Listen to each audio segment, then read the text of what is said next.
In this movie, a woman may be seen wandering throughout New York City without any apparent sense of direction. She could be seeking someone truly special if she is this dedicated. It could be someone who was so significant in her life that she traveled across continents and seas to see them. And in her heart, she is hoping that there is still a chance for the both of them. It was September of 2007. Su Yunjin is set to begin her studies at an expensive institution.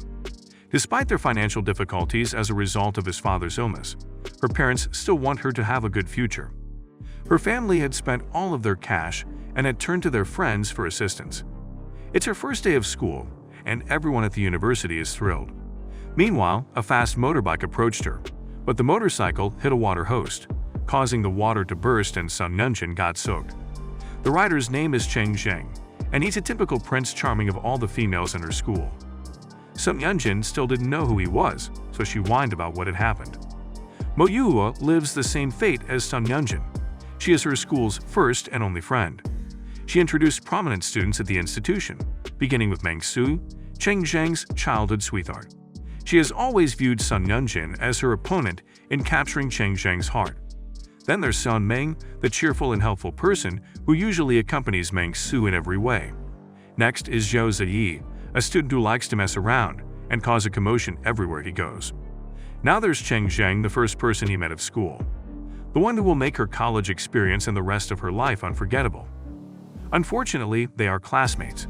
She will be seated in front of him, which makes him appear dissatisfied. He draws a pig on her desk in an effort to annoy her. Meng Su is distributing their test. Sadly, Su Yunjin received a score of 52, which is low. Cheng Zheng doesn't appear to be pleased that Zhou Ziyi insulted her. Despite receiving a perfect score, Cheng Zheng has concerns about Su Yunjin's grade. She just got off the phone with her father, hoping that the status of her dad would improve. Outside, Zhou Ziyi and Cheng Zheng are asking for a compensation for what Su Yunjin has done to Cheng Zheng's foot.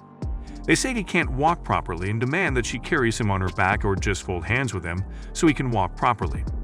If they can't, then they must pay with money. Then Su Yunjin gave her a card that included her 1-month allowance. Cheng Zheng followed Su Yunjin to the rooftop and insisted on assisting her with her math studies. Su Yunjin remembered her advisor telling her that if her grades remained low, her scholarship will be jeopardized. As a result, she accepted Cheng Zheng's assistance. He tutored her well. This has been their little open secret. Su Yunjin received a passing score on her tests, and their bond had become stronger. Something bad happened in Su Yunjin's family. Many days have passed, and Su Yunjin still has not come back. But Yuhua sat on Su Yunjin's chair and told Cheng Zheng that Su Yunjin is back and requested to switch seats. He eagerly looked for her. He asked her why she is avoiding him. However, he didn't know that her dad passed away. Cheng Zheng promised not to bother her before the college entrance examination, and they kept their promise. Third year in college, they met at a party. They are too hesitant to approach one another. Meng Su approached Su Yunjin. She told her that she had known Cheng Zheng for 18 years, but that their brief relationship had been better than that. Su Yunjin was asked to dance by Cheng Zheng, but she declined. Cheng Zheng persisted, and the two of them danced together. The lights abruptly turned off in the middle of the dance. Following a kiss from Mo Yuhua on Zhou Ziyi, Cheng Zheng hugged Su Yunjin. They noticed themselves surprised at each other's arms as the lights came back on. Cheng Zheng went after Su Yunjin as she left the place. Outside, he confessed his feelings to Su Yunjin. He asked if they can go together and live in Beijing. Su Yunjin just kissed and smiled at him, then she left. Su Yunjin continues to think about him, but her feelings for him are not as strong as they once were. A few years have passed, and Su Yunjin's time at college is almost up. Su Yunjin applied in a library where he met Shen Ju An. Shen Ju An secretly cares about Su Yunjin. Cheng Zheng paid her a surprise visit to their campus. Shen Ju An saw them and felt like Su Yunjin is in danger. He pretended to be her boyfriend, but then Cheng Zheng said that he is her boyfriend too. They are on their way to the temple when Cheng Zheng offered them a ride. They prayed and penned wishes on a paper. Su Yunjin was curious to see what Cheng Zheng had written, but he withheld it from her. They talked as they exited the temple. He is curious as to why she left him. He gave her an aggressive kiss. They went out for a drink later that evening. Su Yunjin accepted Cheng Zheng's challenge for a drink, but she soon became drunk and fell asleep. Shen Ju An declined Cheng Zheng's request for a drink after he had provoked him in his anger. Su Yunjin repeated Cheng Zheng's name when she was drunk and asleep. Su Yunjin went looking for Shen Ju An the following day at work, but he was avoiding her. He informed her that he would not be picked by her, and that their life would not be serene and quiet, since he is only a poor man. Su Yunjin approached Cheng Zheng after visiting the apartment. Both have argued with each other about their genuine feelings for one another. Now, they both parted ways again and have their own careers. March 2011, Su Yunjin had moved to the countryside because her mom asked her to help her. Her mother confessed that she will be in a relationship with one of their family friends, Uncle Wu. While they were walking on the streets, Su Yunjin saw Cheng Zheng sitting on the bench. They both talked, and he had helped her in creating one of their products. He asked if he can just pay her more than she'll be earning on that night, but then she refused. She told her that she can't be bought like that. Then, later that night, Cheng Zheng was determined to make the product that they will be selling tomorrow. Su Yunjin has seen the hard work that he did. His hands are even wounded because of the cuts when he made the rabbit product. Because of that, the feelings of Su Yunjin have grown and decided to go with him. Everyone is eager to get a career as their college graduation is quickly approaching, but Su Yunjin is specifically seeking for a position in Beijing. Su Yunjin is having difficulty finding work, but she is not giving up. In the meantime, Mo Yuo is having an affair with Zhao Ziyi. Mo Yuo noticed Zhao Ziyi's phone in the car, which included a photo of her fiancé. She was upset about their relationship, but had little power to change it. Su Yunjin was offered a job in Shanghai, but she is worried about it.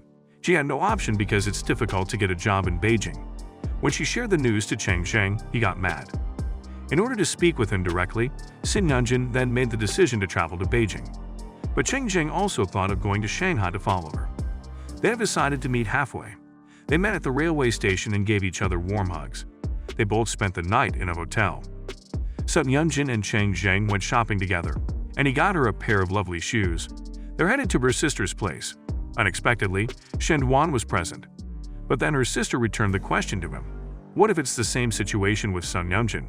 But Cheng Zheng assured her that she isn't like that. April of 2013 arrived. Uncle Wu broke the dreadful news that his mother had been diagnosed with cervical cancer, forcing him to steal money from Cheng Zheng's firm. Su Yunjin started requesting assistance and borrowing money from her friends and family because she was ashamed of what had transpired. She had Shen Ju An in mind and that he might help her. But she didn't know that Cheng Zheng knew about the situation and had already prepared money for her to borrow. Unfortunately, Su Yunjin refused it because she said she had borrowed already from Shen Ju An. Cheng Zheng got furious because they should both help each other since they are in a relationship. He was so mad and left. He went to see Shen Ju An and told him to stop giving her money. When Shen Ju An informed him that Su Yunjin sought his assistance rather than Cheng Zheng's, he became even more enraged. He exited and began to consume alcohol in the bar. At the bar, Su Yunjin followed him, but she declined his request to accompany her home. She had merely requested Ming Su to watch over him till he arrived home without incident.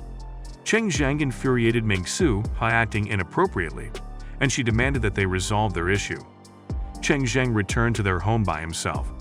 Although they made an effort to communicate, Su Yunjin remained silent. As a result of what transpired, she feels bad. She just doesn't want to borrow money from Cheng Zheng and use it to pay them back. Cheng Zheng thought that after 6 years, she still doesn't love him that much. From there, they have decided to separate. Cheng Zheng made the decision to travel to the United States. He continued to wait for a message or call from Su Yunjin, while the plane prepared to take off, but he got neither. The financial transfer from her to him was the sole SM she got. Several years have passed, and the only ongoing connection she had with him was the regular payments she must make. Su Yunjin acknowledges that she still sees Cheng Zheng everywhere she goes despite the fact that time has healed the wounds of the past. She recalled a day when they had both been praying together after she had finished her prayer in the temple. Finding the book where Cheng Zheng penned anything has crossed her mind. She went back to the shrine and made an effort to locate the book. She was able to see what he had written from there. He continued to yearn for her throughout many months and years. Cheng Zheng and Su Yunjin. She was shocked to learn that he had continued to have feelings for her all this time. From there, she came to the conclusion that it was time to locate him and tell him that she still loved him. She searched for him all the way to New York City. She could see enormous buildings and shops from the city's bustling streets. She arrived to one of the largest structures on the street, and there she observed a man exiting from the door. She finally got sight of him once again. Thanks for watching. If you like the content, give a like and subscribe for more videos. See you next time.